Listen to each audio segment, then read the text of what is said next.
যারা আমাদের অস্তিত্বকে নিশ্চিহ্ন করতে চায়, যারা আমাদের ভূখণ্ডকে দখল করতে চায়, যারা আমাদেরকে নিয়ে মকারি করে, ফান করে, টিটকারি করে, আমার ধর্ম নিয়ে খেলা করে, তাচ্ছিল্য করে, ওদের বিরুদ্ধে আমাদের জিহাদ।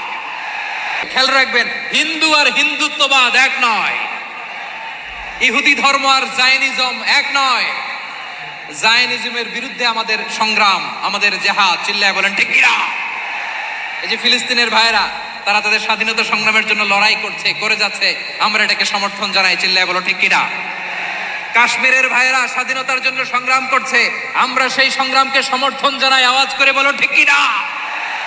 যারাই আমাদের ইসলামকে নিশ্চিহ্ন করতে চায়, তাদের বিরুদ্ধে আমাদের সংগ্রাম। আওয়াজ করে বলতে হবে ঠিক কিনা? ওই সমস্ত দুর্বৃত্তদের সাথে আমাদের কোনো সম্পর্ক নাই। আমরা যদি ঐক্যবদ্ধ থাকতে পারি, ওই দুর্বৃত্তরা চান্স পাবে না। আমরা ঐক্যবদ্ধ থাকতে রাজি আছি। লালমনিরহাটের ভাইয়েরা, আমরা ঐক্যবদ্ধ থাকলে ওই দুর্বৃত্তদের কালো হাত ভেঙে দিতে আমাদের সময় লাগবে না। তাদের কালো হাত ভেঙে দিতে রাজি আছে মুসলমান? কারা কারা রাজি? দু হাত তুলে দেখাও।